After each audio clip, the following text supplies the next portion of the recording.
Shalom, selamat siang. Setelah sekian lama ini kami kesulitan untuk mencari waktu untuk bersaksi. Terlebih ketika jarak dan waktu dan kesulitan untuk bertemu dengan jemaat dan saudara-saudara. Namun pengalaman demi pengalaman bersama Tuhan tidak bisa kami tahan untuk disaksikan. Untuk itu kami rindu berbagi kesaksian. Namun sebelumnya saya rindu membaca dari firman Tuhan dari buku Markus 11 ayat 24. Firman Tuhan berkata, "Karena itu aku berkata kepadamu, apa saja yang kamu minta dan doakan, percayalah bahwa kamu telah menerimanya, maka hal itu akan diberikan kepadamu." Ketika kami pertama kali akan datang mengunjungi field yang baru kami di sini, yaitu di Bancea, pasca anak kami selesai atau melewati masa krisis penyakit, dan saat itu kami masih di Makassar di tengah-tengah lockdown dan virus corona yang baru marak ya, menyebar luas. Kami bertanya-tanya sama Tuhan, Tuhan, setelah anak kami sembuh, kami akan kemana dan pelayanan apa yang Tuhan mau berikan. Kami masih terbeban dengan pelayanan kami sebelumnya, yaitu di Tosi bersama dengan anak-anak dan jemaat yang ada di sana. Jadi secara daging manusia, pikiran kami beratnya kembali ke Tosi. Namun setelah kami bergumul sama istri, sama dengan anak kami, berdoa, bertanya dengan sungguh-sungguh, dengan proses yang pelik yang mungkin tidak bisa kami bagikan, tapi jawaban yang muncul setelah beberapa kali berdoa adalah ke tempat Bancea. Dan kami saat itu memang tidak punya apa-apa ya.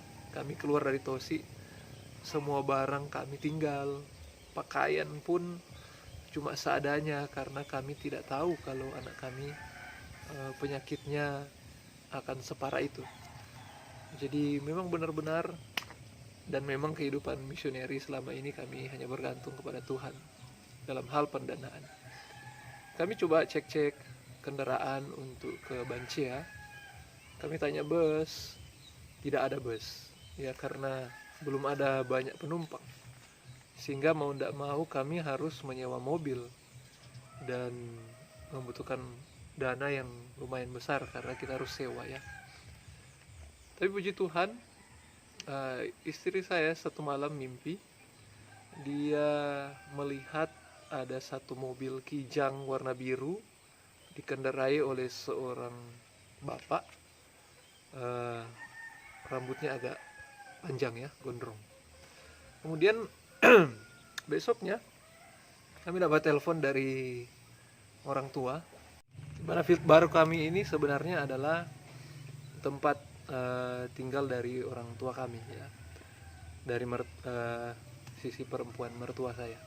Jadi mereka telepon dan memberitahu bahwa ada keluarga yang biasa rental mobil dan dia sendiri yang bawa mobil tersebut.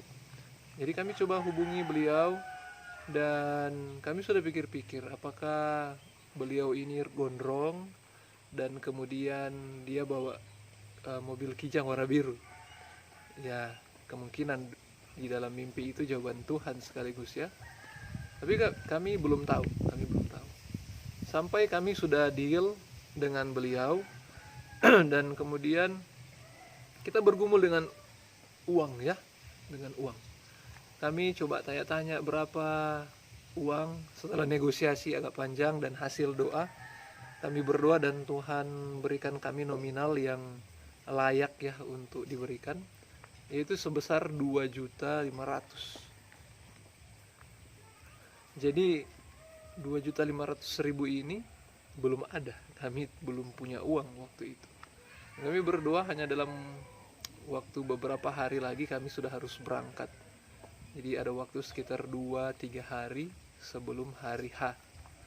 Dan kami sementara bertanya kepada Tuhan, Tuhan dalam waktu 2-3 hari ini bagaimana caranya saya atau kami mendapatkan uang 2.500.000. Apakah dengan bekerja? Jadi saya bertanya, bergumul dalam doa.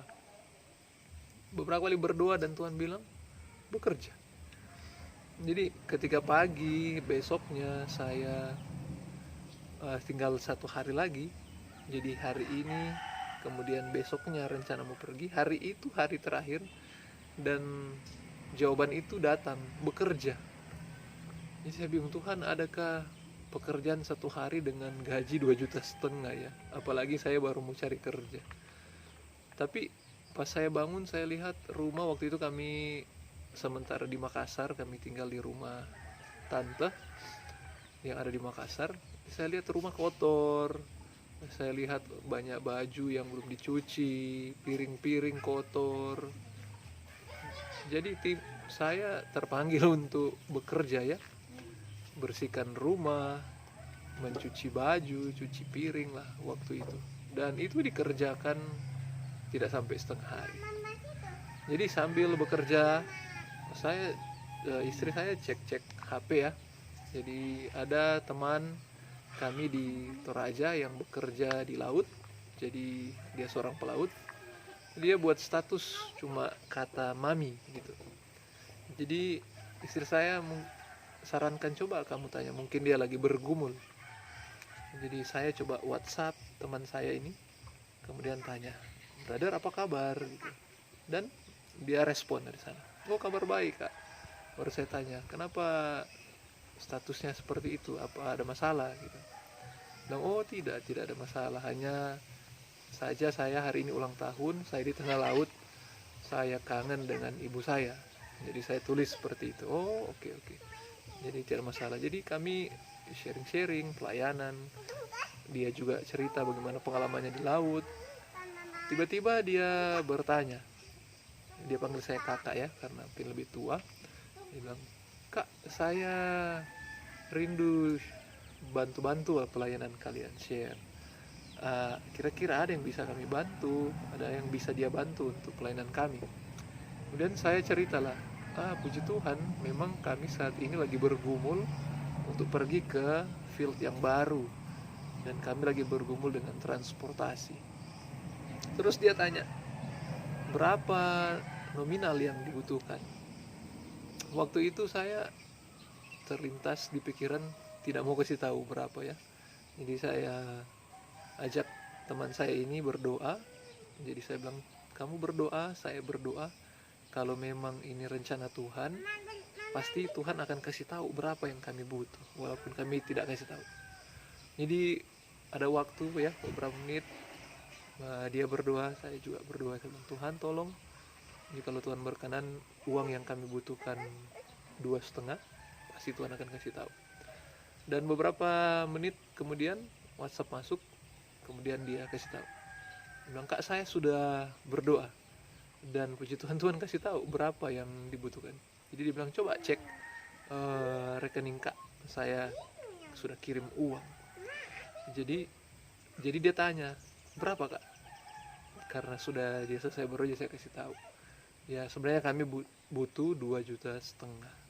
Dan puji Tuhan, nominal yang sama, tidak lebih dan tidak kurang, adalah angka yang dia kirim untuk membantu pendanaan transportasi kami. Jadi kami bersyukur kepada Tuhan oleh karena kesaksian ini boleh memberikan semangat baru bagi kami dalam melayani tempat ini, Bancia. Dan kami rindu berbagi pengalaman-pengalaman selanjutnya selama kami ada di tempat ini. Semoga Tuhan menolong rencana ini dalam program berbagi kesaksian lewat video-video. Tuhan memberkati, selamat siang.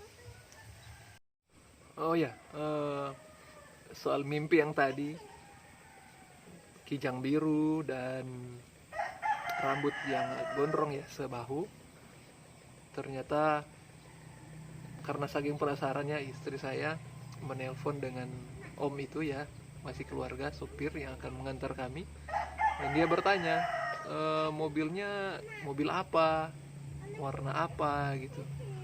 Jadi om kami yang di sana itu, dia bilang, oh mobil saya Avanza warna silver. Wah, Oh gitu ya. Jadi dia penasaran. Om ini tanya, kenapa? Tanya.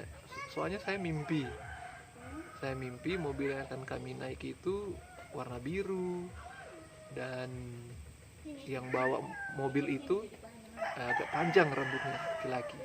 Dan bapak itu bilang, oh kalau kijang warna biru itu memang saya pernah bawa, tapi waktu itu saya ada di Papua.